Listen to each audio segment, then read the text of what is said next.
Hi, I'm Femi OK. You're watching the stream on this episode, Who and What is Causing Serious Ethnic Conflicts in Ethiopia.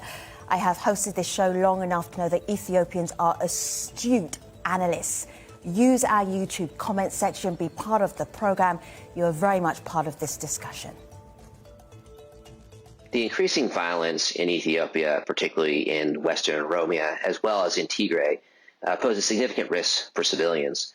First of all, as more and more people begin to organize along ethnic lines and mobilize accordingly, this poses risks that what has thus far been somewhat contained episodes of violence will start to spread throughout the country.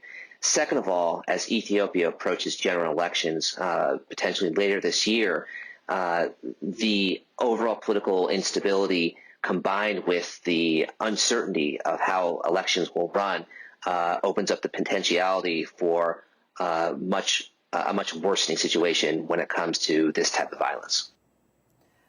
One comment, your comments are very welcome. You can do so on Twitter and on YouTube. I have to let you know that every single time we have a conversation about Ethiopia, we do ask the government to participate. We asked them again, we reached out, we had absolutely no response. But I am very happy to introduce you to our three guests, Zacharias, Awol and Teodros. Good to have you here on the stream. Welcome back to all of you three gentlemen. Zacharias, introduce yourself, reintroduce yourself, tell our stream audience who you are, what you do. It's nice to see you again, Femi. So I'm Zacharias Zelalem. I'm a freelance journalist and contributor to Aljeziiraa and The Telegraph and other outlets. Good to have you. Hello, Awol. Reintroduce yourself to our audience. Welcome. Hello, my name is Awol Alo. I am a senior lecturer in law at Kiel University in the UK. I'm also a political analyst for the Horn of Africa, focusing on Ethiopia. Thank you for being on the stream. And Teodros, good to have you back on the stream. Remind our audience who you are and what you do. Femi, thank you for having me on. My name is Teodros Terfe. I'm the chairman of Amara Association of America. We are an advocacy group here in the United States. We work with the United States government to inform them on policy towards Ethiopia, and also with international human rights organizations to make them aware of any human rights atrocities that are being committed in Ethiopia, primarily against Amaras, but also across other groups as well. Teodros, the focus of a lot of the news coverage out of Ethiopia is on conflict, atrocities happening in the northern part of the country, or reports of atrocities happening in the northern part of the country. But you are concerned about what's happening in the west part of Ethiopia. In March, what have you heard about? What have you seen? Well, Femi, I really appreciate you bringing attention to this humanitarian crisis that has received very little attention from the international human rights community and the broader Western media. Unfortunately, what we are seeing in the western part of the country is an alarming increase in the targeted attacks against Amaras by the Oromo Liberation Army, which is in armed conflict with the Ethiopian government, and Gumuz militias. In the first 3 months of 2021 alone, over 250 Amaras have been massacred by the Oromo Liberation Army, and hundreds of thousands have been displaced from the Oromia region, Metekel zone of the Benishangul Gumuz region, and now even in the Amara region. So if I can just point out to a few of these attacks, in the latest violence that occurred that started on March 19th and lasted almost a week, the Oromo Liberation Army made their way all the way to the Amara region, the North Shua zone of the Amara region, and began to indiscriminately shoot at civilians, which lasted almost a week. Over 100 were killed, thousands wounded, lots of damage to property. The Ethiopian military had to come in to respond to this violence because the Amara regional forces were overwhelmed. Earlier this month, on March 6th, the Oromo Liberation Army raided a village while the Amaras were having church service. They killed the priest. They abducted 30 Amaras to the bushes, killed 24. This was followed up again on March 9th when the Oromo Liberation Army killed 25 Amaras in the same area. Mm-hmm. On March 13th, a dozen were killed. And so this has been ongoing, and really there's no serious attempt by the federal government and the Oromia regional government or the Benishangul Gumuz regional government to halt these attacks against vulnerable, innocent people in these regions. Let me just go to Zacharias. Zacharias, I'm just looking at a story that you wrote where you were trying to get in touch with some of the victims. Have a look here on my laptop. Worsening violence in Western Ethiopia, forcing civilians to flee. What is the context in which we can understand better what Tewodros is explaining? Why would civilians be being attacked right now? Zacharias, go ahead. Okay, so I guess what we've seen play out over the course of the past few weeks and months, some of the massacres that Tewodros referred to, they're the result of something like 2 years' worth of deteriorating tensions and a worsening security situation since the launch of a military crackdown in the area by the Ethiopian army to uproot elements of the Oromo Liberation Army. However, it's led to what started with what was initially a low-scale insurgency has developed into a humanitarian disaster, perhaps not something that's on the same scale as what we are seeing in Tigray over the course of the past few months. However, it is of a scale that is not to be neglected, and we've seen the different factions of the war carry out gross human rights violations that have been verified by the likes of Amnesty International. And then, of course, when it comes to the protection of civilians, we are seeing time and time again those whose mandate it is to protect civilian populations, such as regional security forces or the federal army, have chosen to or have displayed an inability to perform their duties. So it has led to mass displacement. I'm not able to verify the statistics for the Wallagga region. However, easily into the thousands may have been displaced between February and March alone, and with no concrete solution yet to amend ties between the different factions. The situation may yet be exacerbated. Oh, I want to play a comment to you because this is analysis from our broader community online. And come off the back of this, react immediately. You don't have to agree with it, but I'm interested in your take. Let's have a listen.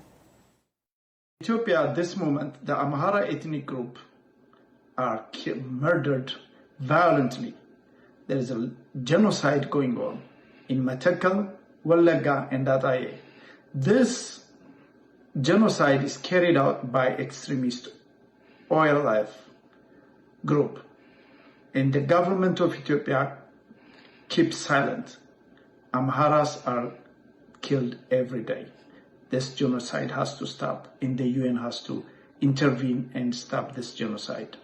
Please, please, please, the people can't wait anymore. Oh. I think, I think there is no doubt that Ethiopia over the last 2 years has become a scene of utter mayhem, and civilians have become the casualties as a result of the violence that we see up and down the country. But I think it's important to remember that the violence that we see today actually started in Western Oromia and Southern Oromia in 2019 as things politically changed in the country. The nature of the violence changed. Yes, Amhara civilians have been targeted in certain areas, but there is absolutely no indication from the evidence that I have seen that they were targeted simply on account of being Amharas, let alone that there is an Amhara genocide that is going on. Genocide means, you have to have the intent to bring about the extermination of that particular group in whole or in part in order for this to constitute an act of genocide. But I think it's important to kind of situate the debate in Ethiopia in its broader context and understand what is actually driving this violence. What you have in Ethiopia is two contrasting visions of the future. And this vision resulting into a major violence. Let me finish. So on the one hand, what you have is a vision that wants to centralize the Ethiopian state and dismantle the current multinational federal system that exists in the country. And this vision is primarily promoted by the Prime Minister and the majority of the Amhara ethnic group, including those who do not support the Prime Minister. On the other hand... So if I can jump... Let me just... I'm going to give you one more sentence because we can't do lectures. We have to have a conversation. Sorry. Finish the thought, but finish it swiftly. Go ahead. I think the point I'm trying to make is that the violence that we see here in Ethiopia is a manifestation of these clashes of conflicts, clashes of vision of the future between the various groups in Ethiopia. But in terms of the allegation that has been made that there is a genocide going on against Sahara, there is a different vision for Ethiopia. That is why you think there is violence happening. Tewodos, go ahead, please. Sure. Thank you, Femi. A few things here real quick. Number one, it is, I think it's undeniable that Amaras are being targeted by the Oromo Liberation Army. And also in Matakel by the Gumuz militias. In February, the Gumuz regional government finally admitted that senior level government officials were complicit in supporting the Gumuz militias in attacking and targeting Amaras, Agaus, and those Ethiopians that they consider as settlers, non-native to the region. And we believe the same thing is happening in the Oromia region. Tens of thousands of Amaras have been displaced from the Oromia region because they are being targeted. If you ask the victims who's targeting them, this is a good point. Yes. This is a good point for me to bring in. I'm just going to show you this. This is a statement that was sent to Aljeziiraa, and also it was inspired by a piece that Zacharias wrote, and they responded, the Oromo Liberation Army responded. So this is the piece that you're seeing. I want to actually put it up on screen so you can see the video there of it. And then we actually spoke to them in more detail, and this is what they told the stream. Have a look, have a listen. An independent body has to be given an access to areas alleged and always beyond ready to cooperate for investigation. Ethiopia is collapsing while the world is looking for a wrong medicine to save the country when it's too little too late. Failing to accept the realities as the cause of Ethiopia's demise today is a deliberate marginalization of the Oromo mass and distorting a century-long quest for self-determination of the Oromo nation and other oppressed nationalities in the country will result into an inevitable disintegration of those independent states. Today, neither Abiy Ahmed's deception nor international community's foul cry will save the plight of the nations of Ethiopia. Situations on the ground are far from what the world is observing on the TV screens. Things are out of control, and an unlawfully declared state of emergency in almost all parts of the country solved nothing. That is today a sign of proof that shows Ethiopia is a failed state. Zacharias, Ethiopia is a failed state. Also, I find disturbing that nobody ever admits to any of the atrocities. Nobody admits to them. Zacharias, go ahead. Well, I'll leave the characterizations perhaps to the legal experts and those who are more fit to comment on those things, like Awel. However, it goes without question that there's been a lack of accountability and massive failures by both the regional and the federal judicial systems to hold those who are behind some of the heinous crimes against ethnic Amharas and other populations in the area for reasons that go beyond logic. So something like 50 people, for instance, killed over the course of February and March, mostly in the Horoguduru district of Oromia. And the governor there, Mr. Bekkele Dechasa, he made no mention of the victims. He did not even issue a statement of condolences via his multiple communications pages. What it has done is systematically normalize such violence. And with the violence, with the killings of something like 50 people normalized, I mean, you can only feel pessimistic about where the country as a whole is leading. So in that sense, you can definitely point to spectacular failures by multiple parties. So gentlemen, I am going to go to YouTube. There is so much to talk about on YouTube, and I'm going to ask you to be fast and swift and quick. All of the same words. I'm overemphasizing it because I need you to be speedy. No long debates here. Sure. Umar, the increasing violence in Ethiopia is linked to the political failures of the transition. Awal, thoughts? Go ahead. I think that is precisely the point I was making earlier when I talked about contrasting visions of the future.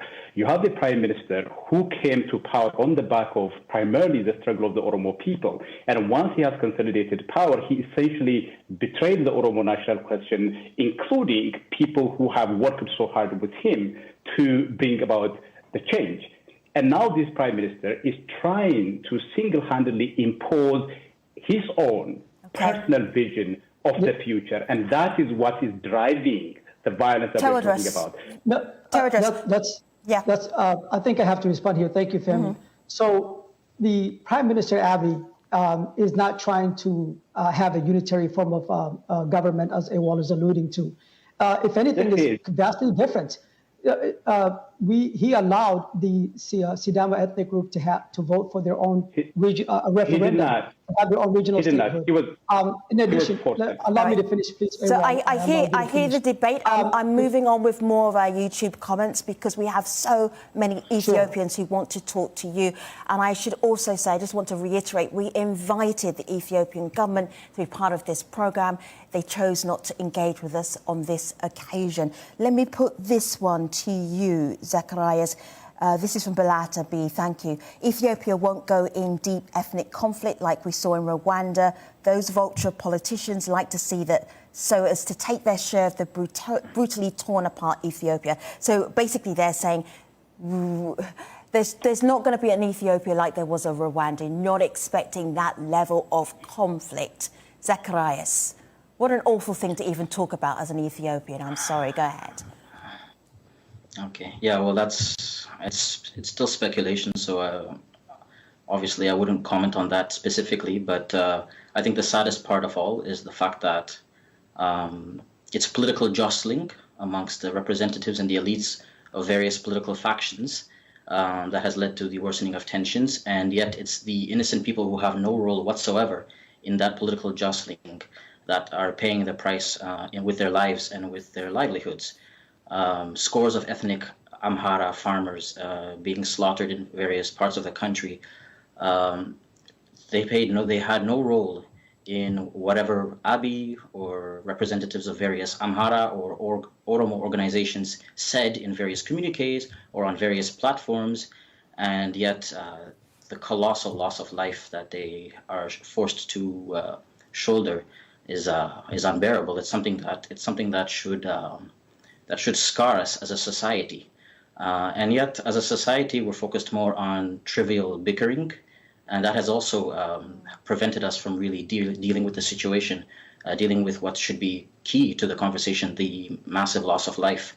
So whether or not the political issues that divide Ethiopians get solved or not, it seems that we can look at a future where we'll see more instances of mass slaughter of innocent people for no good reason whatsoever. So in that sense, I guess you might be able to make some comparisons to, well, Rwanda, I guess, if that's what the commentator said. Right. On March the 9th, Prime Minister Abiy Ahmed talked to the African Union about what was happening in Ethiopia, primarily talking about the northern part of Ethiopia. I want you to see part of this statement because it's really relevant to what we're talking about right now in terms of ethnic conflicts and the problems that are happening all through Ethiopia. These are some of the issues that jumped out at us, and the idea that Prime Minister is saying that Ethiopia is still in transition. There's still a lot of work to be done. I am just wondering here, gentlemen, how do you get out of this situation where we have Amhara civilians being targeted, that there is an ongoing conflict between the Oromo Liberation Army and the government, in Tigray and the government, there is another conflict there. All of these spots where people are being killed, atrocities are happening.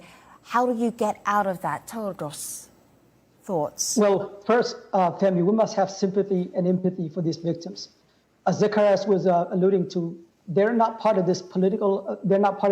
Political wrangling, and so that's the first thing. And make the protection of the civilians a priority. We need leadership from Prime Minister Abiy Ahmed to work with the nonviolent political actors, civil society, and religious leaders to move us away from this targeted ethnic attacks against innocent people and from this ethnic division that we have in this ethnic system that pits ethnic groups against one another to a system where all Ethiopians are equal, where all Ethiopians are not second-class citizens because some Ethiopians are not second-class citizens if they live outside of their so-called ethnic regions. And that's what we have right now. And so that's really what we need is real leadership and empathy and sympathy and a plan and a vision to get us away from this ethnic-based system that has divided the Ethiopian people. And this is a system that was really forced on the Ethiopian people by the TPLF regime. The TPLF is gone. This system should go along with them. There is a lot of support, gentlemen. Excuse me, Awal. There's a lot of support, gentlemen, for Prime Minister Abiy Ahmed. There's a lot of opposition to him as well. I want you to hear a voice who's pretty optimistic about how Ethiopia can get out of this. Awal, then you can comment off the back of that. Let's have a listen.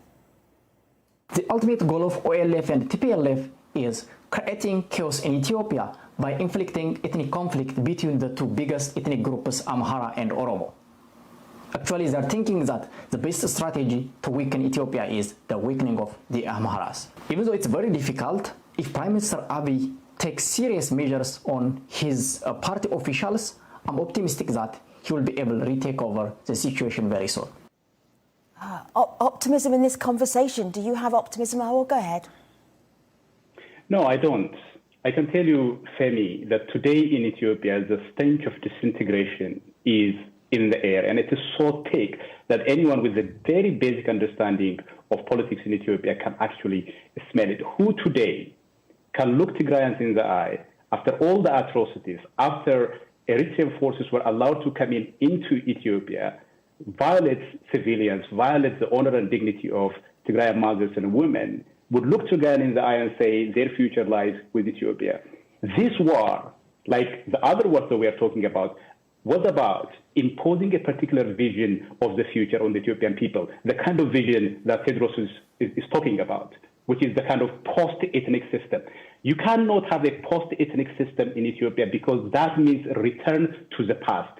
And that past was a system in which a single culture, a single language, a single religion dominated Ethiopia. And consolidating Ethiopia around an Amhara cultural core would only lead to further violence and chaos in Ethiopia. So the best way, I think, for everyone is to take stock of where we are at the moment and try to find a way forward. A national dialogue could provide a pathway towards the future, but in the final analysis, the question of what kind of society we should have in Ethiopia should be decided by the Ethiopian people, not by a prime minister and not by a single ethnic group. And Femi, please allow me to interject real quick.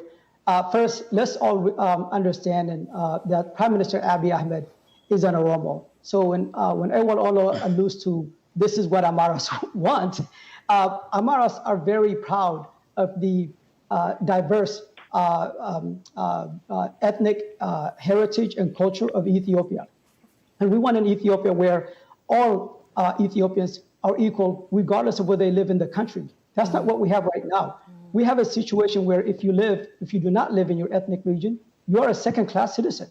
And that's what we have, and that's why these people are vulnerable and they're easy targets for these armed groups. And so we do need a national dialogue, but we need a national dialogue with the non-violent actors. If you will. And those armed groups that are being violent and targeting vulnerable people, they need to be held accountable and brought to justice. Tedros, thank you.